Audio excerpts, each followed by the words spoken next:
So we're going to go to the Churchill War Rooms, and they're not in this building that's to our right. No, they're right underneath it. So yes, we're going to take you way back to 1939 when these rooms were first used, and we're in the heart of Whitehall, and it could be hard to find the place. This is an original £500 German bomb, which thankfully never actually hit the shelter, because had it done so, it might have done some incredible damage, despite the fact that the war bunker is under room. Right, let's go into the war rooms. So the whole exhibition is not just the war rooms set up as they were used, and this was the cabinet room, but also there's another section which is all about Churchill and Churchill's life. So we'll be diving into that as well.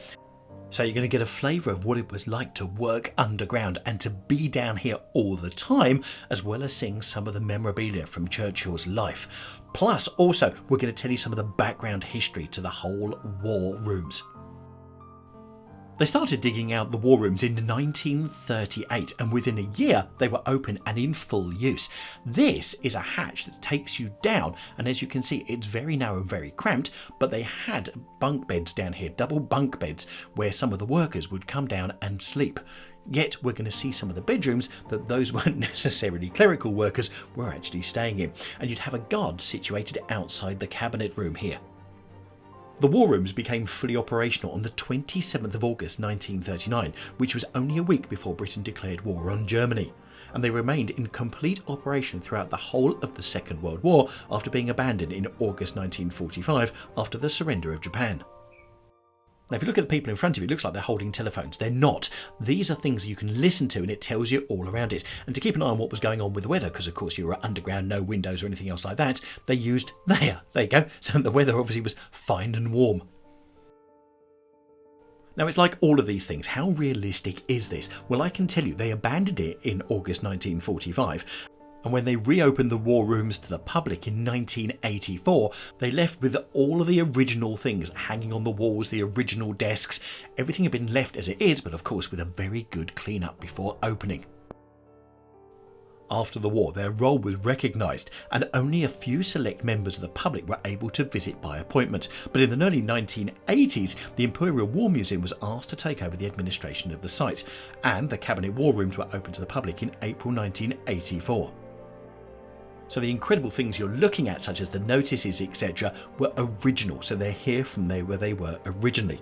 So the idea was, in 1936, the Air Ministry, the British government department responsible for the Royal Air Force, believed that in the event of a war, enemy aerial bombing of London would cause up to 200,000 casualties per week. It was considered at the time that key government offices should be dispersed from central London out into the suburbs, and non-essential offices to the Midlands or to the North West. Not wanting this to happen, a senior civil servant started looking round and surveying Whitehall to identify a suitable site for a temporary emergency government centre, and the office concluded that the most suitable site was the basement of the new public offices, which was a government building located on the corner of Horse Guards Road and Great George Street near Parliament Square, which now accommodates, of course, the HM Treasury. When work was started, they had to sort out things like communications being installed, broadcasting equipment, soundproofing, ventilation, and also reinforcement. And here, talking of communication, this is the room in which Churchill was able to speak to the President of the United States on a secure line and in private. In this section of the war rooms, you've got different things from the war, such as letters between Winston Churchill and the King at the time, plus other mementos and memorabilia, all from down here in the war room. Now, the tour itself takes as long as you want to because it's self-guided, but giving you a really good idea as an estimate, probably 90 minutes to 2 hours, and then you'll get a really good feel of seeing things, because also in some of the places you'll just sort of walk through and go, wow, and other places like this you'll spend a lot more time reading the notes and the things that went to it, and that is one of the original noiseless typewriters, because if you can think, all of the things would echo whilst they were down here underground. Also, whilst you've got so many people down here, keeping noise to an absolute minimum was completely essential. And to add to that, there you go, there's a sign there saying no unnecessary noise in this area, no whistling. And there are a number of those signs around the war rooms. Now the great thing is when you're down here, and I did this, I found myself talking to a couple of the guides that were down here, and you'll find them very quickly. They're all dressed in red fleeces and they all have got badges on telling you that they work for the Imperial War Museum. So do stop and have a chat with them. Their knowledge is absolutely incredible. Right, we're now going to leave the war rooms and we're going to go into the Churchill Museum, and this takes Churchill through the different stages of his life, and there's so much to see here. Now I've caught some of the things here, but there are just so many different things, including uniforms. Just come down here, have a look, it's brilliant. Now in this section I'm showing you the sensors that once you stand on, it actually plays some of Churchill's speeches and some photo opportunities from the times he gave those speeches in different parts of his life as well. Now to make sure that the whole place is family friendly, to keep everyone entertained, as you can see here, it's interactive, and you've got this section here where you can put golden eggs onto the different places and you decrypt answers which are in front of you. So a great one for the kids and adults alike. Yes, I had to find my way and have a go at this. They've done a fantastic job here at the museum, keeping things in pristine condition, including this uniform, which was worn by Churchill himself. And we're also going to show you a letter from King George VI to Winston Churchill, telling him to keep away from the D-Day landings, which he didn't want to do, but unfortunately for him, he did reluctantly agree to. Now if you want some classic memorabilia, how about this? This is the original oak door from 10 Downing Street. Now these were replaced in 1991 with bomb blast proof dooring, but this is the door that Winston Churchill walked through as Prime Minister first time in 1940. And his predecessors had as well since 1735. There you go, talk about history. Right, we're back round looking at the rooms. So that's the Prime Minister's typists. Yes, they were based in there, and it's a complete labyrinth. Now this just shows you a cross section of the roof, and you can see steel girders as well as concrete above, so it just goes to show how reinforced the whole area was. And as it says here, yes, he had 2 detectives, and the detectives slept in here. This was their room, so they had a desk that was here with a telephone which was linked in, but also they had bunk beds. And it's interesting to see as we go around the different style of beds and rooms depending on how senior you were.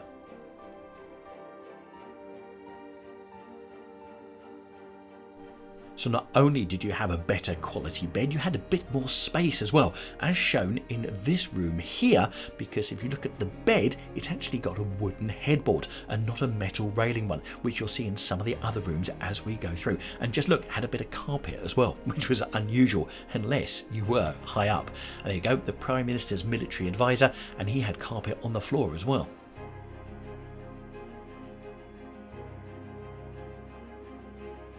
In these rooms, and we move along and we go to the dining room for the Prime Minister, and this is where he sat and ate and was served, and with the kitchen being around the corner, which we will show you very shortly, but you can see the cutlery that was all laid up.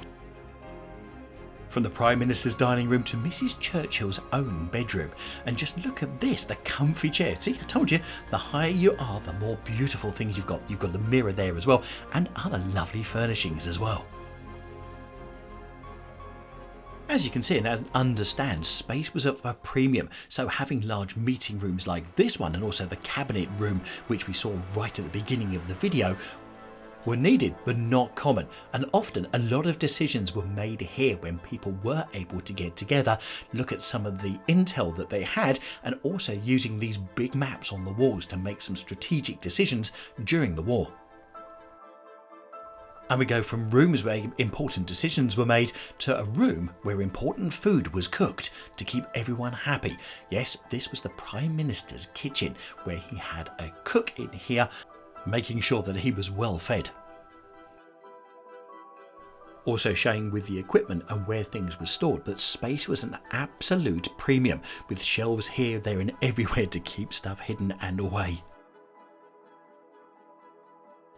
The lights you can see here represents the war rooms and where they're situated under Her Majesty's Treasury building, which is the building sitting above us. And also this just gives you a graphic view of London and where we are, with that big green area being St James's Park just out the front of the war rooms. Yes, that's where we're located.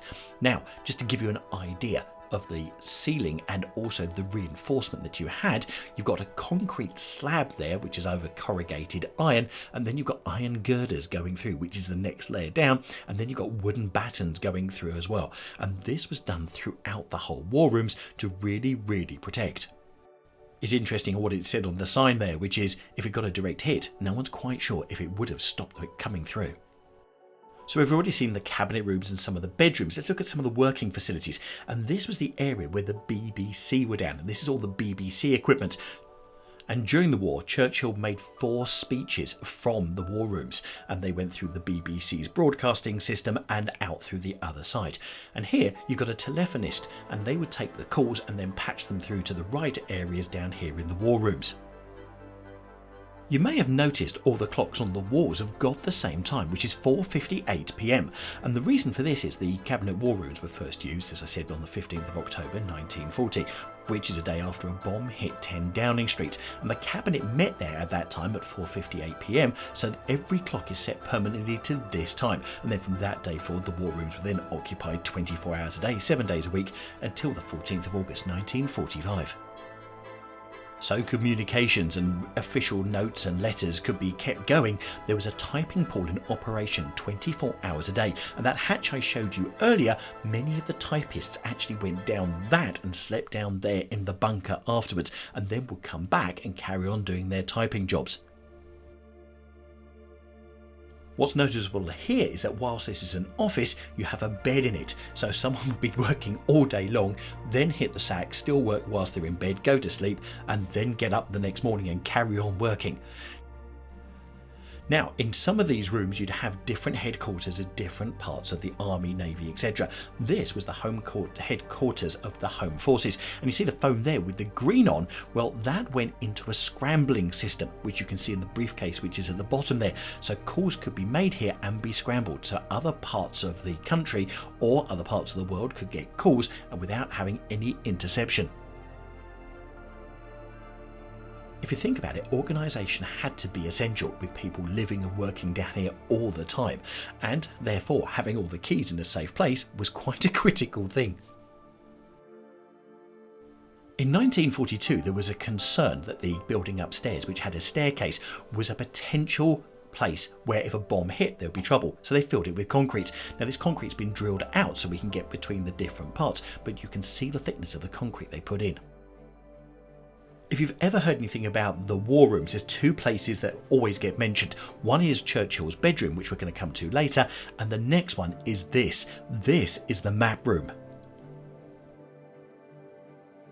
Now the map room was pretty much what it says on the tin. Yes, you can see lots and lots of maps, but what it was really important for is the operational facilities area, which was used all the time, manned around the clock by officers of the Royal Navy, the British Army and the Royal Air Force. And these officers were responsible for producing daily intelligence summary for the King, the Prime Minister and the military chiefs of staff. Now, as I said, when they actually rediscovered and opened up the war rooms, they found pretty much what was there when they'd walked out, including 3 sugar lumps, which was held by the guy that was sitting at this desk here, which he kept hidden in his drawer should he want them to put in his tea and coffee.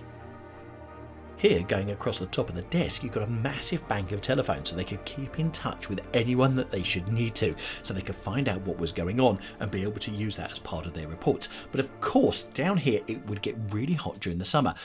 This is an early air conditioning machine, which was used to help keep it cool down here during the really hot times. A very early piece of tech from the 1940s, and whilst you're looking at all these paper maps which were used and also all the different sorts of pins which were put in to show what was going on across the world as part of World War II, they also had, which you can see these tubes here, which was an air tube system, so they could put messages and pieces of information and get them to different parts of the war rooms, so people could get their information very quickly. Really hope you're enjoying our video here at the Cabinet War Rooms, and it's giving you a sort of sense of how the world was run during the 1940s, and it just gives you an idea here in the map room that what a centre of operations it really was. But also we're just about to show you as well not only maps here globally around the world, but also how they actually kept track of things with the different pins that they put in, and also keeping tracks of the different ships that they had around as well.